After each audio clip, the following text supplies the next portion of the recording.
บายดีท่านผู้ชมทุกท่านนี่กับบรรยากาศการเลี้ยงแบะเข้าฤดูฝน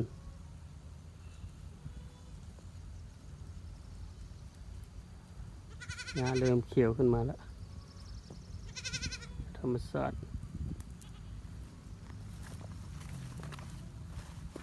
นี่ก็สิได้ไล่แบะ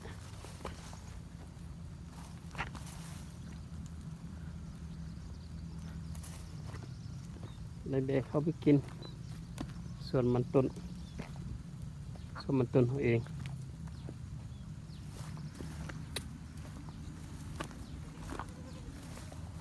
ไป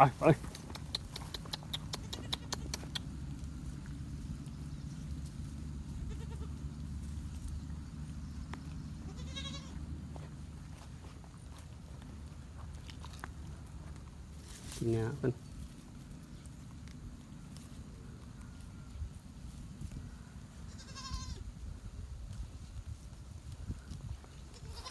ไป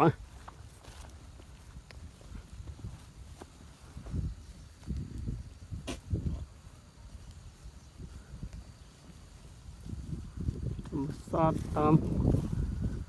ทุ่งไร่ทุ่งนาเกษตรกรเลี้ยงแบะ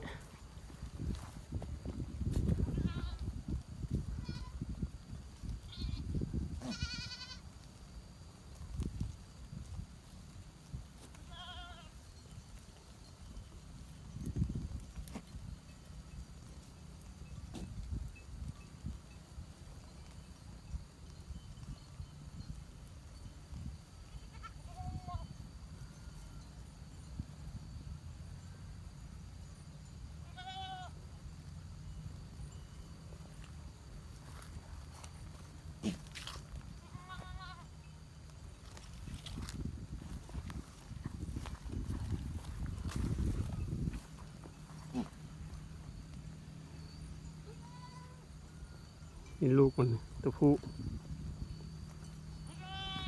ชุดพ่อพันธุ์ตัวขาว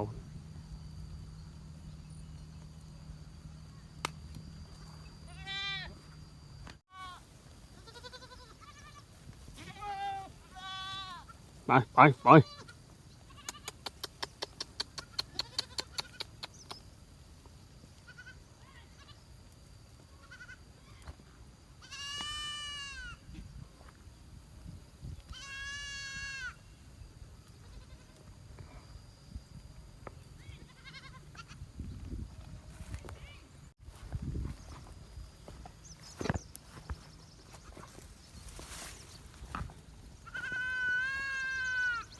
แบะหางกบปล่อยช่วงเวลา3 โมงตอนนี้กันละ4 โมงไปไ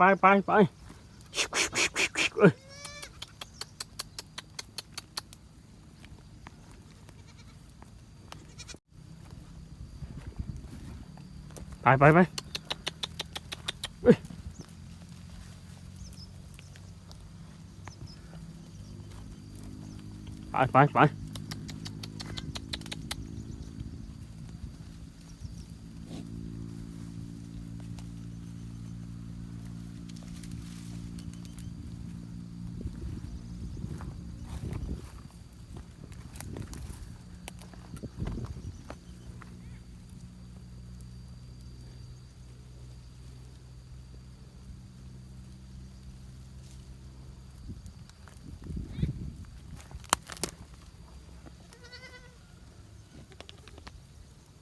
หญ้าธรรมชาติเลย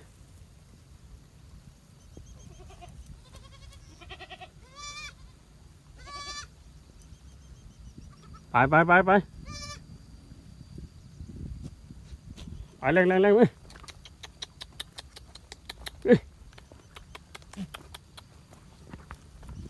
หญ้าบุยักมีใช่แล้วเขาชวนมันต้นเอาหญ้าเขาหลาย